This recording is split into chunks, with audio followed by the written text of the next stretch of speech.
프리미어리그 이제 판세를 좀 보고 싶은데요. 토트넘 예상 순위 옛날에 했었잖아. 시즌 초반인가 시작할 때. 토트넘 순위가 조금 토트넘 경기 보면서 혹시 조금 더 올려서 예상 전망 이런 걸로 좀 바뀔 생각은 없으십니까?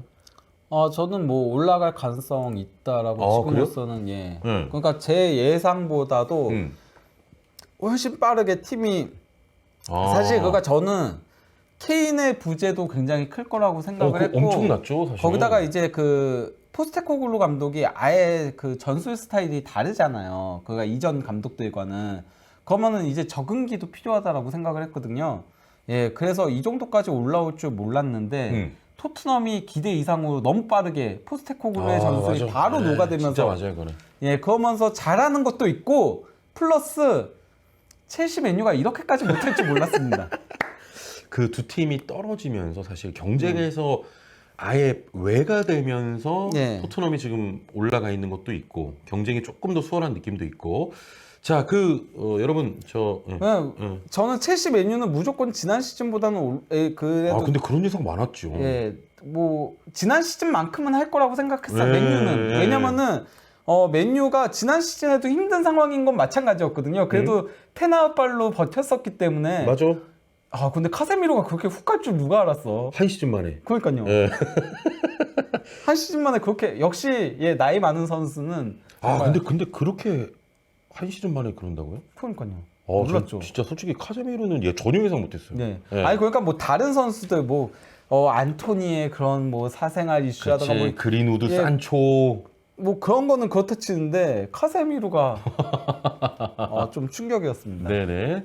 좀 고루한 질문일 수 있긴 한데 요건 이제 표를 보면서 프리미어리그 순위 보면서 지금 현재 경기력이나 그러니까 저는 이렇게 여쭤보고 싶어요. 맨시티는 워낙 잘했던 팀이니까 당연히 이제 1위 6전 전승으로 지금 극강의 모습을 보이고 있는 거고 리버풀은 확실히 지난 시즌보다 어찌됐건 중원 보강을 하면서 지금 2위 잘 하고 있고 와 브라이튼이 지금 3위에 올라 있습니다. 5승 1패. 토트넘도 포스테코글루 감독 축구가 빠르게 정착하면서 4위고 아스널도 뭐 마찬가지고 좀 더 이제 잘 만들어졌던 옛날부터 그런 팀인데 그냥 가장 지금 분위기가 좋은 팀 한 팀만 꼽아준다면 어느 팀을 좀 꼽으시겠습니까? 가장 분위기가 좋은 팀이요? 지금 딱 이 초반 6경기 하는 동안 와, 이 팀은 진짜 기세 무섭다. 앞으로 정말 저 위의 순위권에서 놀 팀이다. 질문이 되게 애매한데요. 네. 아니 왜냐면 기세가 가장 좋은 팀은 맨시티인 거고. 맨시티. 그럼 그렇게 생각하셔도 되고. 아니 당연히 맨시티죠. 맨시티는 거기다 더 올라갈 일만 남았죠. 네네네. 왜냐면 더브라이너 없이도 지금 이런 거거든요. 거기다가 심지어 영입생들이 다 바로바로 적응했어요. 네. 그바르디올도 바로 적응했고 도쿠도 바로 적응했고 그리고 마테우스 유네스까지도 바로 적응하면서 이 팀은 뭐 더브라이너까지 복귀하게 되면 진짜 극강이죠. 극강이죠. 극강이고.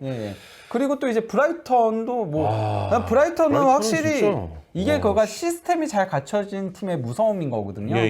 워낙 시스템이 잘 갖춰져 있다 보니까 누가 나와도 잘하는 팀이라고 할 수 있겠는데요. 그래서 브라이턴 같은 경우는 뭐 이번 시즌에도 계속 무서운 팀으로 작용할 것 같고요.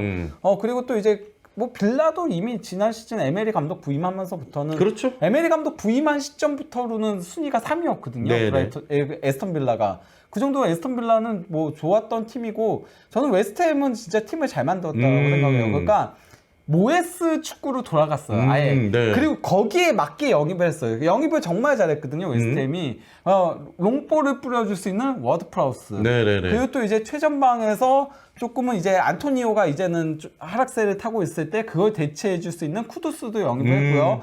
또 이제 그 수비형 미드필더로 상당히 이제 쓸어주기도 하고 어느 정도 패스 공급도 되는 에드손 알바레스. 그리고 또 이제 뭐 센터백에도 마브로파노스. 어렵다. 그리스 애들이 이름이 다 어려워요. 다 길어요. 그리스 애들이. 그러면서 이제 또 팀 잘 만들어 놨고. 그러니까 웨스트햄은 사실 경기 내용은 참 지루해요. 재미없어요. 진짜 근데 이 팀은 진짜 롱볼 축구의 진수를 보여줍니다.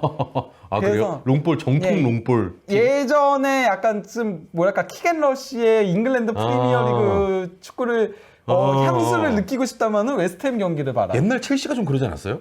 아니죠. 그 정도만 해도 잘 만든 거죠. 그래요? 제가 얘기하는 거는 그 이전. 아니 나는 약간 완전 옛날. 그런가? 그래도 예. 옛날 첼시도 약간 그런 느낌 아니에요? 드록바 있을 때? 아이 드록바 있을 때도 그래도 측면에서 로벤 더프, 아, 조콜 그러네. 이런 선수들이 만들어주는데 다르죠. 알겠습니다. 예. 자, 그러면 아니 저는 이제 완전 그가 옛날 제만 1990년대 그때 이제 잉글랜드 그 축구가 프리미어리그가 좀 그런 그러니까 느낌이었잖아. 키겐러시 아, 키겐러시. 예. 막 어찌됐건 머리 쪽으로 막 남자의 뛰어가지고. 축구. 예.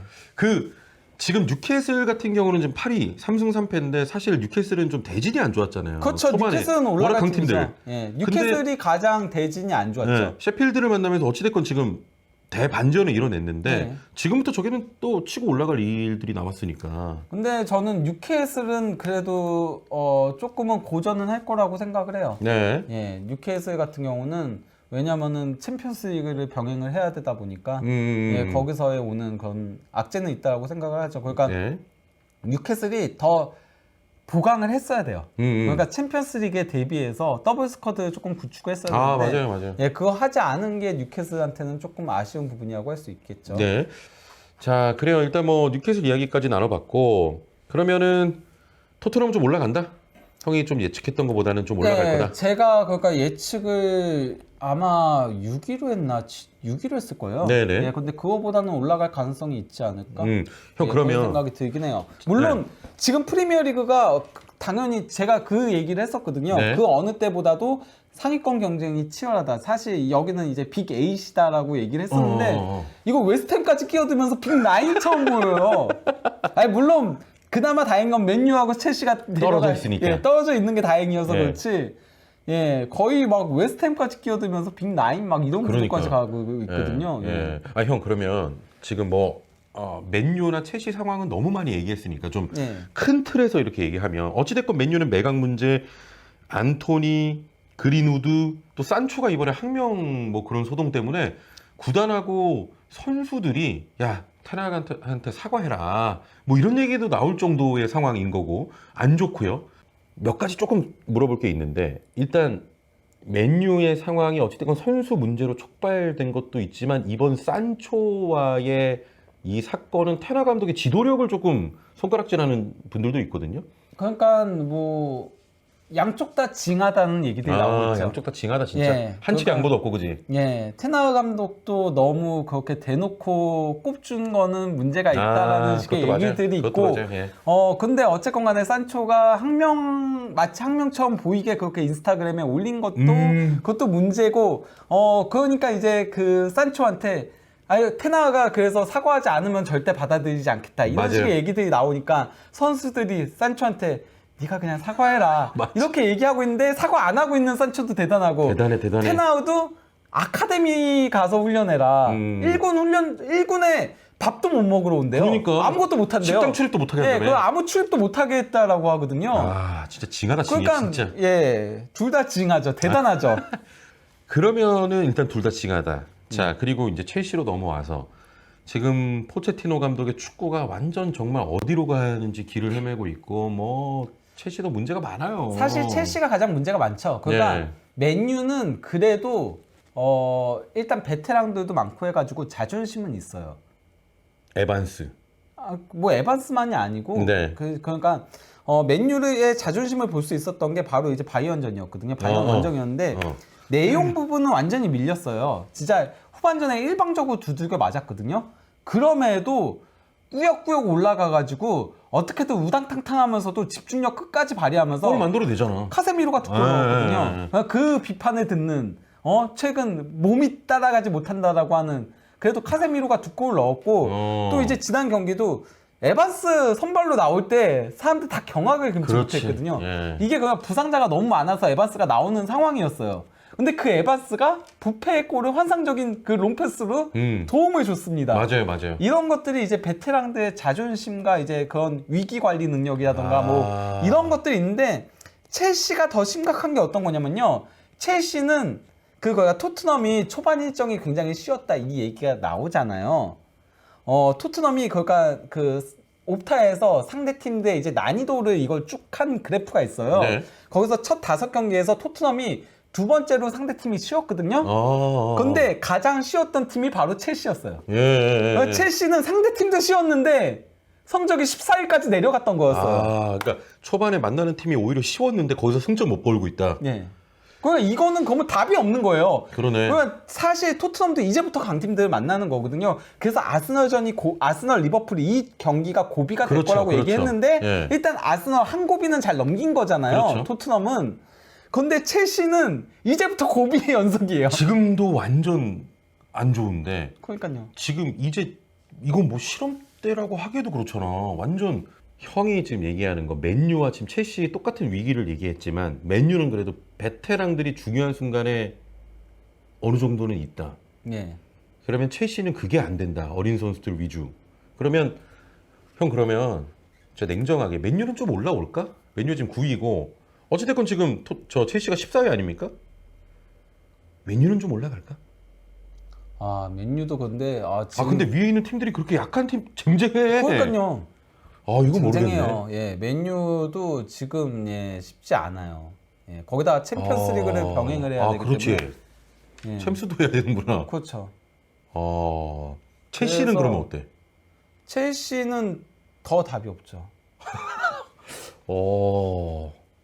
그러니까 물론 첼시는 그건 있어요. 첼시는 부상자가 너무 많은 게 있거든요. 그렇죠, 그렇죠. 예, 맨유도 부상자가 많은데 네. 첼시는 부상자 베스트 11이 부상 안 당한 베스트 그보다 11보다 좋아. 더 좋아요. 더 좋아요. 더 좋아. 예, 그 정도로 부상이 좀 많은 거는 있긴 하지만은 그것과 별개로 포체티노 감독의 전술 운영도 이해가 가지 않고요. 프리시즌하고 잘했던 거 왜 다 싹 다 버리고 그건 뭐 부상 때문에? 뭐 부상 때문에 그런 것도 있긴 한데 그러니까 그게 아예 이해가 안 가는 건 아니거든요. 네네. 이해가 안 가는 건 아니지만은 그럼에도 너무 변화의 폭이 다시 돌아왔잖아요. 4-2-3-1로 다시 돌아왔잖아요. 안 되니까. 네. 예, 이게 바꾼 것까지는 그러면은 그대로 조금 밀고 가야 되는데 다시 또 바꿨단 말이죠. 맞아. 그게 바뀐 게 아닌데 그러니까 예를 들어서 이게 그러니까 원래 4-2-3-1을 했다가 3-4-3으로 전환을 한 이유는 웅쿵쿠의 부상이 컸거든요. 웅쿵쿠가 하필이면 리그 개막을 앞두고 부상을 당해서 네네. 그래서 이제 중앙 공미에 세울 수 있는 선수가 없다 보니까 웅쿵쿠를 뺀 거. 웅쿵쿠가 빠지니까 이제 전환한 거. 그건 그렇다 쳐요. 웅쿵쿠가 돌아온 거 아니잖아요. 돌아온 거 아닌데 다시 또 안 되니까 4-2-3-1을 했는데 그러면 또 4-2-3-1을 할 거면은 선수를 제대로 배치를 해야 되는데 4-2-3-1을 하면서 공미에다가 엔소를 올려놔요. 대체 뭐 하는 건지 모르겠는 거죠. 여기는 진짜 답이 없어. 그리고 갤러거가 도리어 전술적으로. 뒤에서 수비형 미드필더 보고 있고 뭐 하는 거죠. 네. 그러면은 이제 첼시는 진짜 아까 형님이 말씀하신 대로 이제는 정말 강팀들이 연달아 지금 만나야 되는 일정들이 있으니까. 왜냐면 첼시가 좀 쉬운 팀을 만나는 상황에서 이러니까. 그리고 첼시에 필요한 선수는 바로 손흥민입니다. 예, 왜냐? 골. 그러니까 손흥민 선수가 기대 득점 대비 실제 득점이 가장 많은 선수예요. 맞아요. 예. 예. 그러니까 기대 득점이 2.1골인가 그런데 실제 득점이 5골이죠. 지금 5골 넣었으니까. 그리고 손흥민 선수가 프리미어리그로 온 이래로 기대 득점 예? 누적으로 전체로 기대 득점 대비 실제 득점이 손흥민보다 많은 선수가 케인 한 명이에요. 손흥민 선수가 35골 이상을 더 넣었어요. 이런 얘기. 누적으로. 원래 거기서 이 정도 골 넣었어야 되는 게 맞는데 오히려 그거보다 35골 더 넣은 거잖아. 예. 그러니까 73골인가 정도의 기대 득점인데 진짜. 손흥민이 그런데 케인만 그거보다 더 많은 그걸 했거든요. 케인 얘는 진짜 뭔지 모르겠어. 아무튼 손흥민 대단하죠 진짜. 예. 그래서- 근데 지금 첼시의 가장 큰 문제가 골을 못 넣는 거. 기대 득점 대비 실제 득점이 가장 적은 팀. 진짜. 가장 떨어진 안 좋은 팀. 마진이. 거기다가 9월 무득점 팀. 첼시는 진짜 그야말로 형. 그러면 솔직히 포체티노 감독의 경질 얘기도 좀 나오지 않나? 조심스럽게. 그러니까 뭐 그런 얘기들이 나오고 있긴 하죠. 네. 예, 그러니까 뭐 아직 공신력 있는 매체라던가 이런 데서 나온 건 없는데요. 일단 뭐 주말에 이제 그 공동 구단주인 에그발리가 그 라커룸 때문에. 드레싱룸에 가가지고 일장 연설을 했다라고 해요. 예. 근데 이제 그게 포토 때도 보엘리가 가가지고 일장 연설을 하고 포토가 비슷해. 흐름이. 설마. 그렇기 때문에 네. 그럴 수도 있다는 얘기들이 나오고 있죠. 네. 약간 좀 위험 신호가 슬슬 보이고 있다는 얘기들이 있죠. 첼시는. 근데 문제는 반등할 요소들이 좀 안 보인다는 거죠. 첼시 같은 경우는. 그렇죠. 예. 부상자가 좀 빨리 후루룩 더 돌아와서 팀이 좀 갖춰줘야 될 것 같고.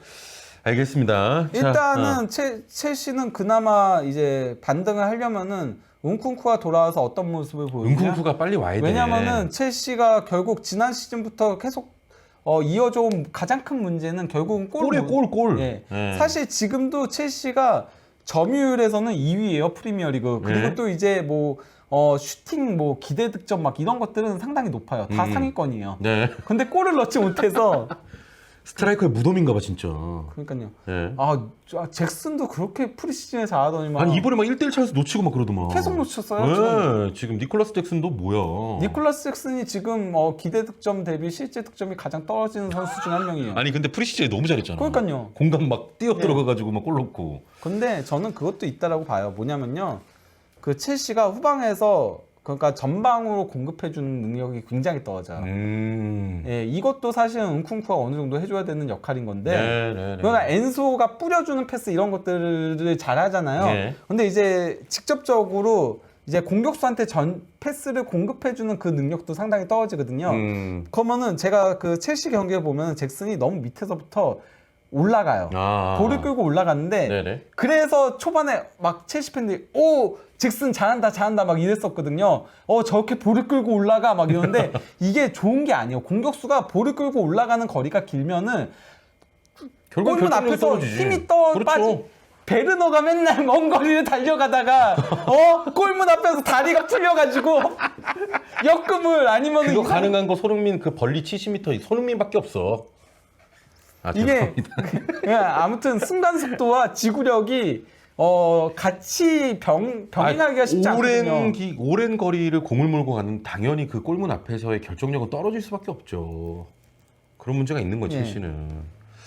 그러니까 너무 이게 솔직히 말해 첼시는 지금 뭐 최전방의 결정력도 문제긴 한데 그쪽으로 공급해주는 선수의 부재도 조금 문제긴 해요. 네네네. 아무튼 자 맨유 첼시가 지금 동반적으로 좀 쉽지 않은 상황이고 토트넘 뭐 당연히 맨시티, 아스널, 리버풀, 토트넘, 뭐 브라이튼 이런 팀들은 지금 분위기가 좋다. 이렇게 좀 정리를 해보겠습니다.